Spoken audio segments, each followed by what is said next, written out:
Bom dia a todos, bom dia a todas, bom dia para você que nos assiste pela Pop TV em Sobradinho e Porto Alegre. Sejam todos muito bem-vindos e bem-vindas a mais um ICL Mercado Investimentos. Hoje, segunda-feira, depois de uma semana de feriado, de várias semanas curtas, então a gente vai trazer sim as principais expectativas do mercado financeiro nessa segundona, para os indicadores macroeconômicos. Então vamos descobrir se o mercado financeiro assistiu a Lady Gaga no final de semana, se descansou no feriado do Dia do Trabalhador. Então vamos conversar sobre tudo isso, mas além do relatório Focus, a gente vai falar do IGPM, que ficou meio esquecidinho na semana passada, mas eu não esqueci do IGPM.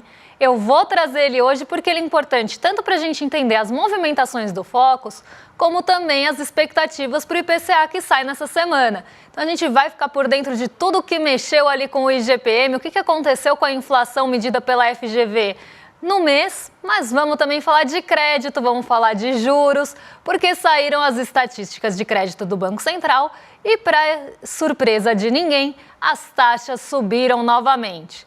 Antes de tudo isso, vamos dar uma passadinha na nossa agenda para dar uma olhada o que tem hoje no radar do mercado, o que a gente tem de divulgação importante acontecendo hoje. Hoje uma agenda um pouco mais enxuta do que vocês vão ver no restante da semana.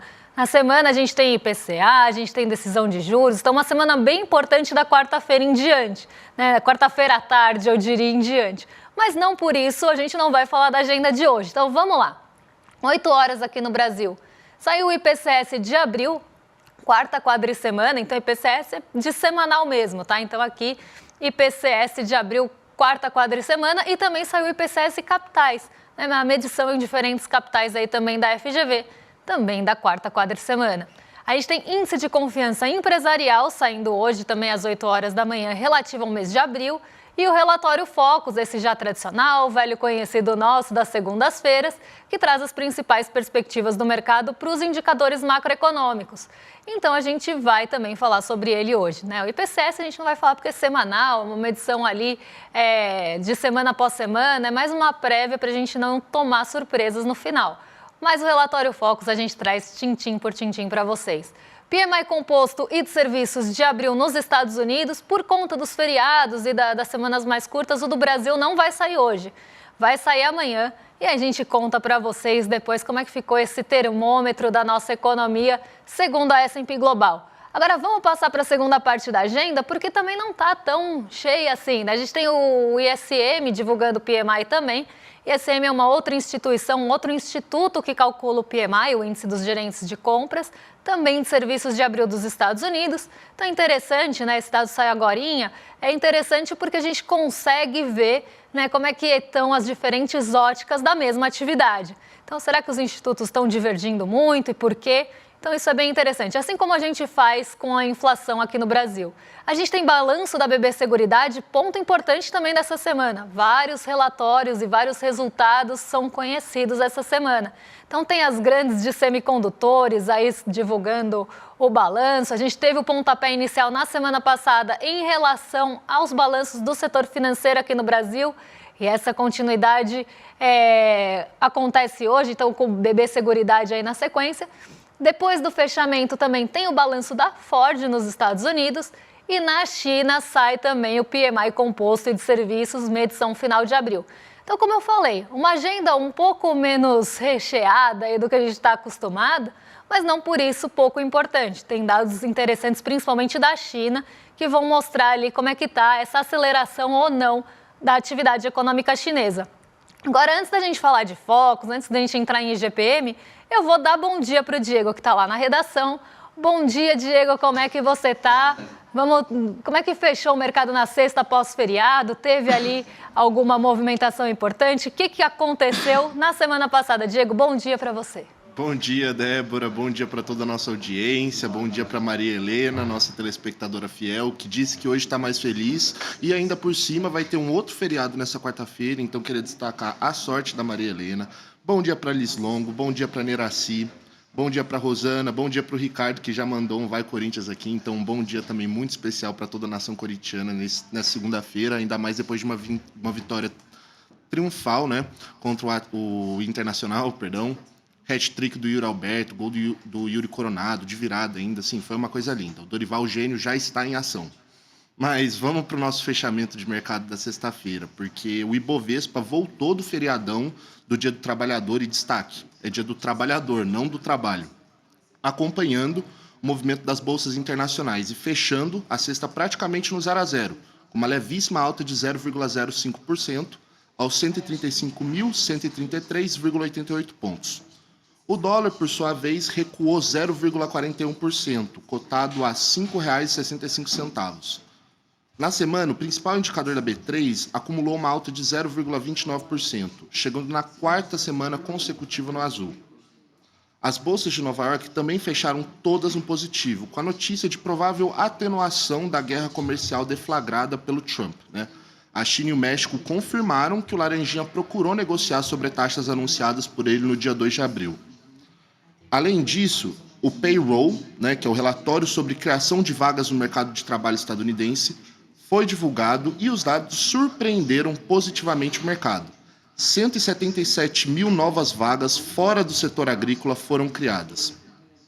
Então, com esse clima de paz na nossa novela Tarifa Fatal e um mercado de trabalho bastante aquecido nos Estados Unidos, o Dow Jones encerrou o dia com alta de 1,38% e a semana com 3%. O S&P 500 subiu no dia 1,47% e na semana 2,88%. E o Nasdaq também fechou no positivo, com ganho de 1,51% no dia e 3,42% na semana. Débora? Vamos lá, vamos entender, né? Por que nossa bolsa ficou quase andando de lado na sexta-feira, mesmo com todo esse impulso visto lá em Nova York, esses ventos não chegaram aqui da forma que se esperava, trazendo ali um grande impulso, uma grande condução da nossa bolsa. Nossa bolsa ficou orbitando 0 a 0 boa parte do dia. A mínima e a máxima ficaram muito próximas, inclusive, então não foi um dia realmente de grande movimentação. Primeiro porque é uma emenda de feriado, então muito do posicionamento é feito antes do feriado. Então no dia 30 de abril, muitos dos investidores, dos agentes econômicos já se preparam para passar o feriado prolongado. Por mais que tenha mercado, normalmente a liquidez é menor, as negociações também têm um volume menor. Então a gente tem ali o posicionamento para esses dias já feito na véspera do feriado, que também foi fechamento de Petax e uma série de coisas. Então muito do posicionamento é feito lá. Então as pessoas quase se preparam para passar o feriado tranquilamente. E sem grandes novidades ali, né, em relação à guerra comercial, sem nada novo ali muito sob o sol, em relação à China e os Estados Unidos, só essa possível trégua, essa expectativa de que as coisas vão acalmar não foram suficientes para trazer esses ventos para cá na sexta. Primeiro porque a negociação estava mais enxuta, né, menos volume ali de negociações, mas também porque na sexta-feira começou a subir uma expectativa de inflação e vai ser muito diferente do que a gente vai ver no Focus. Então é até legal a gente contrapor isso depois, porque na sexta-feira as expectativas para a inflação voltaram a subir e o mercado começou a operar, né, quem estava operando na sexta, num receio de que a inflação vai subir e isso levou os juros futuros para cima. Se a gente começa a ter uma expectativa de que a inflação vai ficar mais alta do que se esperava anteriormente, o primeiro mercado, né, entre os mercados que a gente tem câmbio, de bolsa, de juros, o primeiro que responde é o de juros. E o mercado de juros teve essa resposta rápida, teve uma alta bastante grande aí, né? Foi uma alta relevante no mercado de juros e isso tirou todo o apetite do restante. Porque quando começa a ter, né, uma expectativa que os juros possam subir ou podem subir, nem que eles não subam, que só a expectativa existir, isso já enxuga o apetite pelo risco. As pessoas elas vão buscar ativos mais seguros, vão buscar a segurança e não vão colocar ali o seu dinheiro no risco. Então a gente teve esse movimento acontecendo aqui no Brasil, mesmo com Nova York no terreno positivo, mesmo com Nova York subindo mais de 1%, fechando a semana com ganhos de mais de 3% em alguns casos. Esse otimismo todo não chegou aqui justamente por essa limitação no mercado de juros e vai muito contra o que apareceu no Focus. Então é legal a gente ver isso, porque normalmente o mercado financeiro, o mercado de juros mesmo, ali na negociação do dia a dia, responde muito mais rapidamente do que a mediana do Focus, que leva um tempo para deslocar. Então a gente vai falar disso daqui a pouquinho, mas grande parte desse marasmo, né, desse comportamento morno que aconteceu na sexta-feira, é justamente por conta do mercado de juros em alta aqui no Brasil. Falando em expectativa para a inflação, numa semana marcada por inflação e decisão de política monetária, a gente vai falar do IGPM, que ficou da semana passada, então eu vou trazer os principais pontos do IGPM para vocês, até porque ele é uma forma da gente entender o que esperar para o IPCA, que é a medição final aqui no Brasil, a medição oficial do Brasil. O IGPM, só para vocês ficarem todos na mesma página, é medido sempre do dia 20, 21, ali de um mês para o outro. Então ele pega um pouco de movimento do mês anterior, né, um resquício do movimento do mês anterior, e acaba pegando aí boa parte do mês, aqui no caso a gente está falando de abril. E como a medição do IPCA é feita posteriormente, o IPCA 15 e o IGPM são bons termômetros para a gente entender o que deve pressionar a nossa inflação aqui no Brasil. Então vamos lá, o IGPM subiu 0,24 em abril, tinha tido ali uma desaceleração em março e voltou a subir e acelerou 0,24 no mês de abril. E o que fez esse IGPM subir? O IGPM ele é bem conhecido ali por ser a inflação do aluguel, porque ele é acaba sendo ali o indicador que acaba... reajustando, era essa palavra, usado para reajuste de contratos no geral e o contrato de aluguel também. Então, por muito tempo ele foi usado com essa finalidade e ficou conhecido assim popularmente. Mas o IGPM ele tem uma composição. Ele é uma composição do índice de preços ao produtor, do índice de preços ao consumidor, que é o que bate mais forte aqui na gente, mais diretamente na gente, e INCC, que é a medição ali da construção civil, o Índice Nacional da Construção Civil. Ele tem esses 3 pilares, e os pilares têm pesos diferentes. Como o IPA, que é o preço ao produtor, acaba tendo um peso grande no IGPM, ele é um índice muito sensível também a movimentações de dólar, a movimentação de commodities. Então ele é um índice que acaba tendo essa sensibilidade. E nesse mês de abril, a gente teve um IGPM muito puxado por preços do agro ao produtor. Não que os preços dos índices ali in natura, dos índices, olha eu, segunda-feira já tô assim, imagina na sexta. Não que a gente não tenha tido ali uma alta dos preços dos itens in natura, de feira, hortaliças, no consumidor. Mas no produtor isso está aparecendo até mais fortemente. E a gente tem que lembrar uma coisa aqui, gente, que é muito importante para a gente entender esse movimento dos produtos ali que são consumidos principalmente no mercado internacional, ou são vendidos no mercado internacional, que são as commodities. Para o agro, uma commodity é uma commodity, ela não é comida. Então, para o agro, o café é commodity, não é comida. Para o agro, o milho é commodity, ele não é comida. A soja, a mesma coisa, é commodity, não é comida. Então, quando a gente começa a entender isso, que é commodity e não comida, a gente entende esse comportamento, por mais que a gente não concorde, eu não concordo, a gente começa a entender esse movimento de por que se exporta mais e se produz tanto para fora e não aqui para dentro. Por que o dólar impacta tanto o IGPM e o índice de preços ao produtor? Por que subindo as commodities internacionais, esse preço fica mais caro aqui para a gente? Então, a gente começa a entender esse movimento, porque se valer a pena vender e produzir para fora, o agro vai vender e produzir para fora. Ele só vai começar a produzir mais internamente ou pensando no consumo interno se ele achar que vale a pena e vai dar lucro para ele, se o preço vai subir internamente por algum motivo. E a gente já viu isso acontecer em uma série de momentos. Que o agro achou que o preço de algum item ia subir internamente, ele começa a mudar a produção para suprir aquela demanda. Mas não porque ele é bonzinho e quer alimentar o brasileiro, porque para ele é commodity, mas sim porque ele acha que ele vai lucrar com aquilo. Então vamos entender o que aconteceu com o índice de preços ao produtor aí no mês de abril.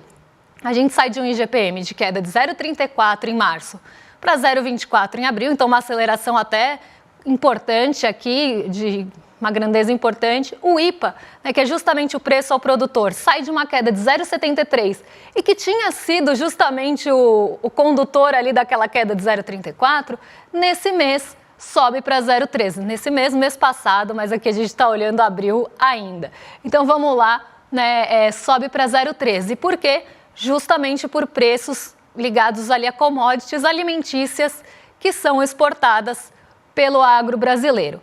O IPC, que é o Índice de Preços ao Consumidor, traz uma boa notícia em relação à desaceleração. Então ele sai ali de 0,80 em março para 0,46, muito ali por fatores que a gente também viu no IPCA 15, então energia elétrica dando trégua pelo fim ali daquele bônus de Itaipu que deu quase um efeito rebote de um mês para o outro. A gente vê alguns itens arrefecendo, mas com alguns pontos importantes que a gente vai falar daqui a pouquinho para vocês. E o INCC, que é da construção civil, sai de 0,38 para 0,59, muito puxado por mão de obra. Então, o preço da mão de obra está ficando mais caro e isso está mexendo com o preço da construção civil. Mas aí a gente também está falando de mão de obra, a gente está falando de renda, principalmente pedreiro, né, o encanador ali, foram os principais pontos que levaram o INCC para alta. Então, aqui a gente também está falando de renda das pessoas. Mas vamos passar aí para o próximo gráfico, para o pessoal em casa ver o que puxou mesmo o IGPM. Aqui em 12 meses, né, mostrando que o IGPM ainda está alto, na maior parte dos índices aqui, puxado principalmente ali pelo IPA, né, que saiu de 9,89 para 9,71, cai um pouquinho em 12 meses, porque a medição do ano anterior foi maior do que a desse ano, então quando você troca uma pela outra, o acumulado cai, mas a gente ainda tem um acumulado bastante alto aí no IPA, e a construção civil também com 7,52.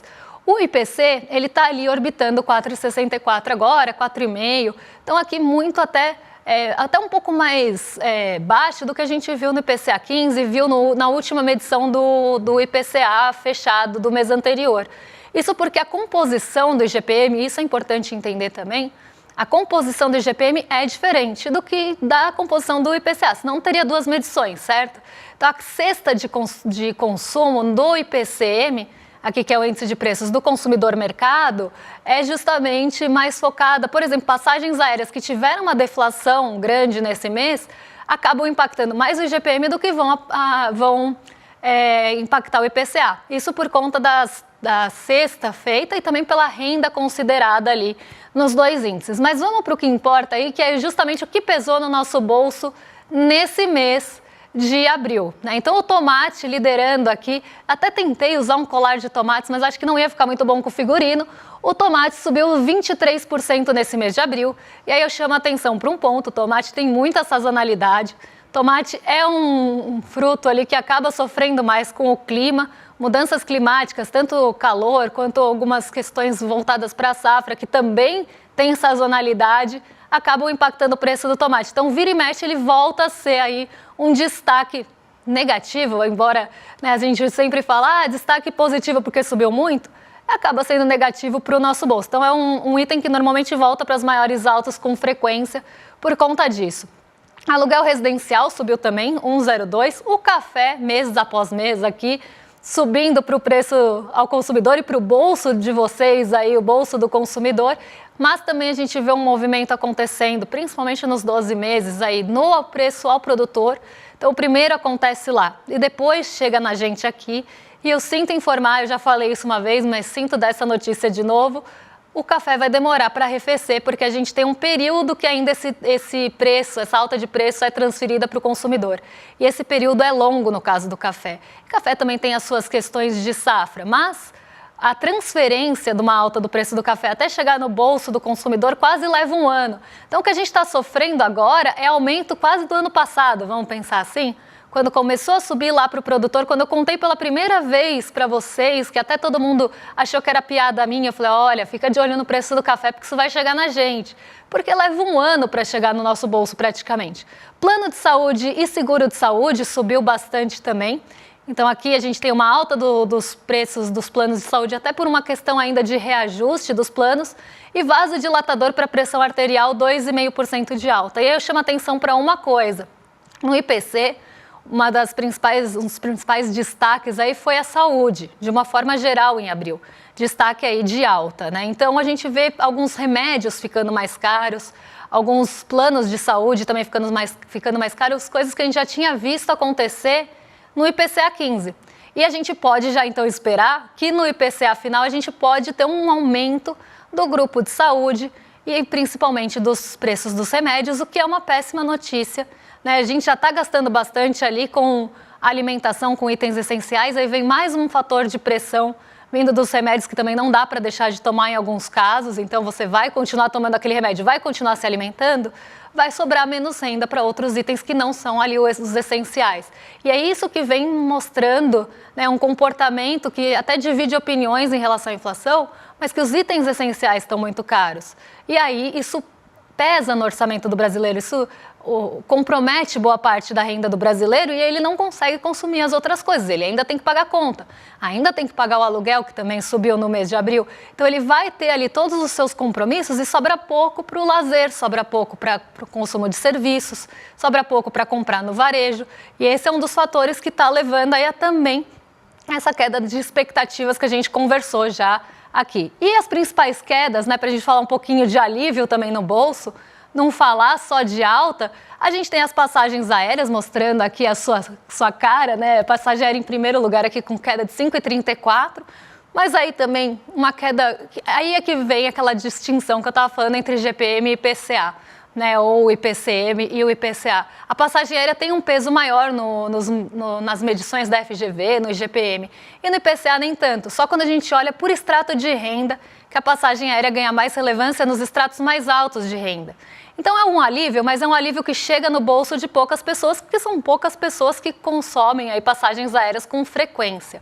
A tarifa de ônibus caiu também, essa sim uma boa notícia, 1,99 de variação negativa em abril. O arroz caiu 2,74, o contrafilé 2,83, devolvendo parte daquelas altas que a gente viu nos preços das carnes, e o mamão papaya 5,55. A gente só não pode ficar muito animado, e eu sinto trazer só trago notícia ruim, né? Eu sinto trazer essas notícias porque os bovinos, eles voltam ali a aparecer com certo destaque para o produtor. E a gente sabe que o efeito acontece lá primeiro e depois chega no nosso bolso. Então, aqui em resumo, o que a gente pode esperar para o fim da semana para o IPCA?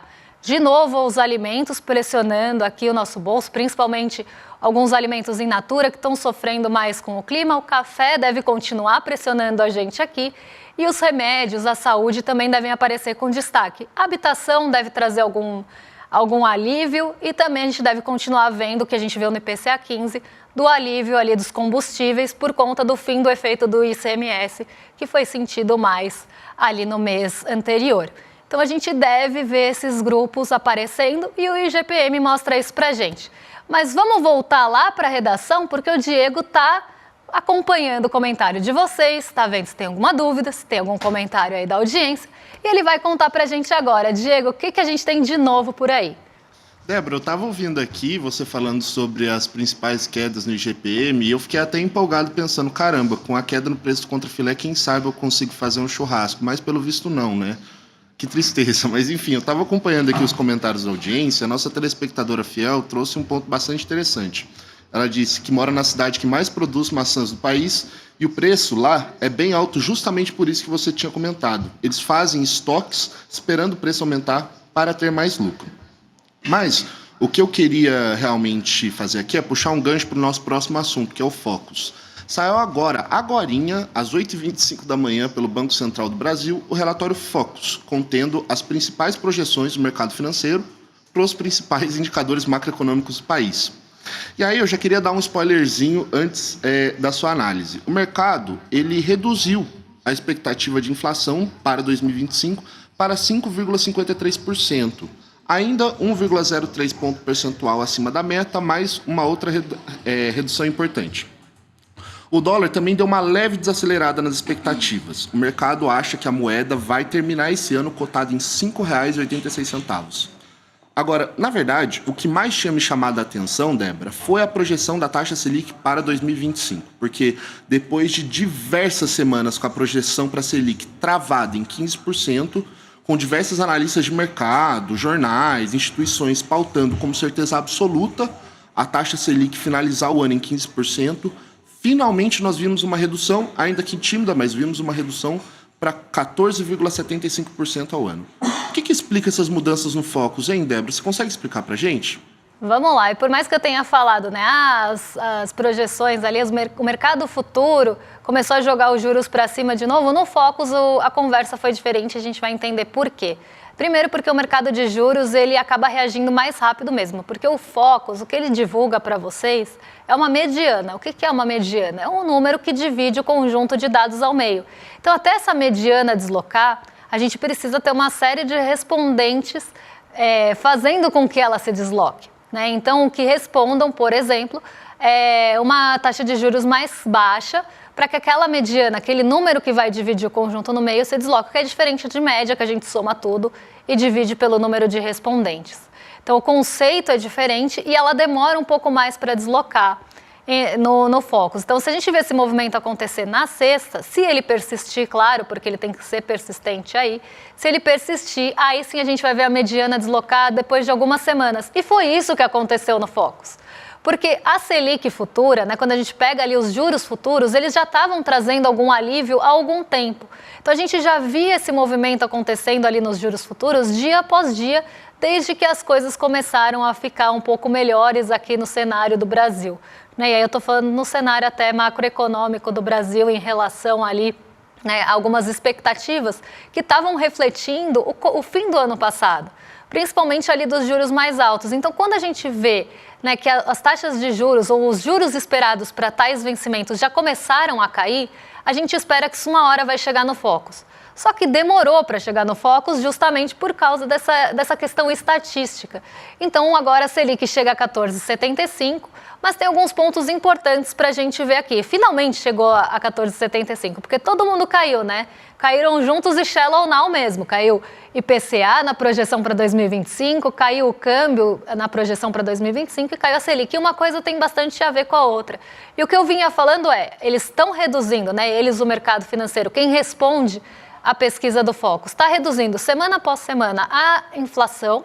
Então, o IPCA esperado, claro que ainda está acima da meta, mas vem reduzindo essa expectativa, mas não mexia na Selic. E aí a grande questão era, a inflação, segundo o mercado financeiro, ia subir por conta do IPCA, né? Desculpa, nossa, calma. A inflação, ela ia subir por conta do PIB.